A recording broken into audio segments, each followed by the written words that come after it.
ముక్క నోట్లో వేసుకుంటే సూపర్ ఉందండి. హాయ్ అండి, అందరికీ నమస్కారం. అందరు బాగున్నారా? ఈరోజు మటన్ పులుసు చికెన్ శార్వా చేద్దాం అనుకుంటున్నానండి. ఇదిగోండి మటన్, పొద్దున్నే మటన్ తీసుకొచ్చారు మా వారు. శుభ్రంగా కడిగి చికెన్ ఫ్రై చేయటానికి చికెన్ కూడా కడిగి, ఉల్లిపాయలు, అల్లం చిన్నుల్లిపాయ పేస్ట్, గరం మసాలా, కొబ్బరి పొడి, కొత్తిమీర సన్నగా కోసి పెట్టుకున్నాను. స్టవ్ మీద 2 గిన్నెలు ఒకేసారి పెట్టుకున్నాను. స్టవ్ వెలిగించాను. 2 ఒకేసారి అయిపోతాయండి, ఒక్కొక్కటి విడివిడిగా ఎందుకొని 2 పెట్టుకున్నాను. ఇదేమో మటన్కి, ఇదేమో చికెన్ కండి. కానీ మొత్తం నేనే చేస్తున్నాను అనుకోకండి. నా వెనక ఒక 2 అద్భుత శక్తులు ఉన్నారు, మా వారను మా అబ్బాయి. ఉల్లిపాయలు బాగా ఏగినయ్యి మంట స్లోలో పెట్టుకొని ఇంకా అల్లం చిన్నుల్లిపాయ వేసుకొని, అల్లం చిన్నుల్లిపాయ మాత్రం పచ్చి వాసన పోయే వరకు ఏగాల్సిందేనండి. లేకపోతే కూర పచ్చి వాసన వస్తుంది, మనం టేస్ట్ తినలేము అసలు. ఇంతకుముందు ఒక్కొక్క పొయ్యి అండి, పొలం పొయ్యిలు, వాటి మీద చేసేవాళ్ళు, టయానికల్లా అందించేవాళ్ళు. ఇప్పుడు హాయిగా 4 పొయ్యిలు 2 పొయ్యిలు వాటితో చేయడానికే మనం అల్లాడిపోతున్నాము. అల్లం చిన్నుల్లిపాయ పేస్ట్ బాగా ఏగనియాలండి. ఎంత ఏగితే అంత కూర టేస్ట్ వచ్చిద్ది. అల్లం చిన్నుల్లిపాయ పేస్ట్ బాగా ఏగిందండి. ఇంక ఇప్పుడు దీంట్లో మటన్ వేసేసుకోవటమే. ఈ మటన్ ఎముకలు, మోకాళ్ళ నొప్పులు వాటి బాగా మంచిదంటండి. అట్లానే చికెన్ కూడా దీంట్లో వేసేసేస్తే చికెనే ఉందండి, తొందరగానే ఉడికిపోద్ది. మటన్ ఉడకటమే లేటు, చికెన్ త్వరగానే ఉడికిపోద్ది. ఇప్పుడు మనకు తెలిసిందే కదండి, పసుపు, ఉప్పు కొంచెం తక్కువ వేసుకుంటే తర్వాత చూసి వేసుకోవచ్చండి. ఎక్కువైతే మళ్ళీ తీయలేం కదా. సన్నటి తడి మీద ఉంచితే ఇట్లోంచి వాటర్ బయటకు వస్తుంది కదా. చూద్దామండి, పసుపు వేసాక ఎట్లా ఉందో చూద్దాము. మటను వాసన భలే కమ్మగా ఉందండి. ఎప్పుడైనా ఫ్రెష్గా ఉన్న వస్తువు ఏదైనా కూడా మనకి కమ్మటి వాసనలోనే తెలిసిపోద్దండి. మనం టేస్ట్ చేయక్కర్లా, మన ముక్కే మనకి చెప్పిద్ది. అట్లా ఇప్పుడు చికెన్ పరిస్థితి ఏందో చూద్దాము. చికెన్ కూడా వాటర్ అంతా పైకి వచ్చేసిందండి.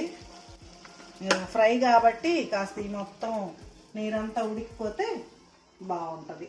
మటన్ ఉడుకుతుందండి, చికెన్ ఇంకా అయిపోవచ్చింది. చికెన్లో కారం వేసేసుకొని, కొంచెం కొబ్బరి పొడి వేసుకొని,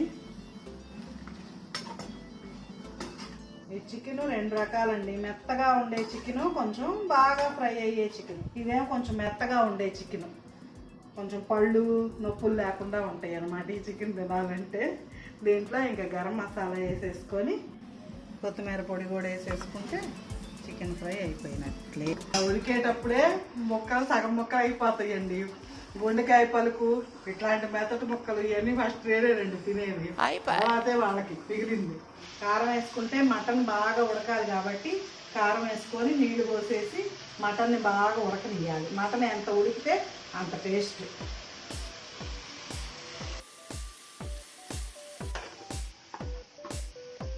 ఈ కారం మగ్గింది, వాటర్ పోసేద్దామండి.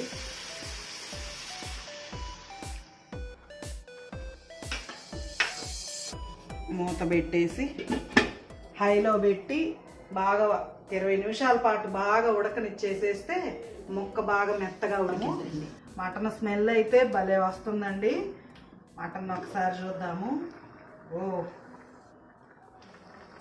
మామూలుగా అయితే నాకు అసలు మటన్ వాసన వేరే విధంగా వస్తే నాకు అస్సలు తినబుద్ధి కాదండి. కానీ ఈ మటన్ మాత్రం మంచి స్మెల్ వస్తుంది.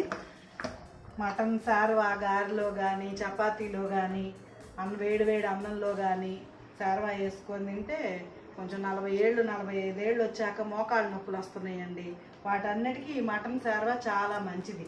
వారంలో 1-2 సార్లు మీకు కనుక మంచి మటన్ దొరికితే ఇట్లా శార్వా చేసుకొని చపాతీలో కానీ గారెలో కానీ తినండి, బ్రహ్మాండంగా ఉంటుంది.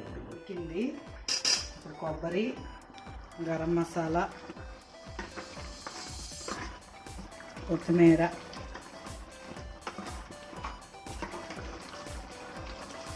ఇట్లా ఉడుకుతున్న ముక్క తీసుకొని ప్లేట్లో పెట్టుకొని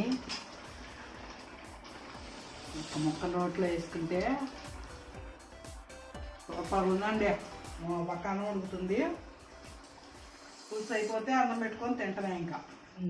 భార్గవ్ నీకేం చికెను మాకేం మటను. నేను మటన్ పెట్టుకొని అన్నంలో మటన్ వేసుకున్నానండి.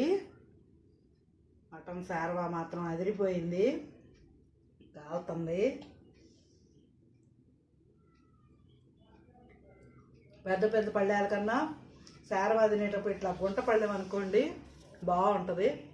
గుంట పళ్ళెంలో అన్నం పెట్టుకొని వేడి వేడికి ఇదిగోండి ఇట్లా అదిరిపోయింది. ఇంకా నీ చికెన్ ఎట్టుంది? ఈ వీడియో నచ్చితే మాత్రం మీరు లైక్ చేసి సబ్స్క్రైబ్ చేసుకోండి. సంక్రాంతి పండగకి బిర్యానీ చేసి చూపిస్తాం. ఇది కనుక బాగా సక్సెస్ అయితే. సరేనండి, బాయ్.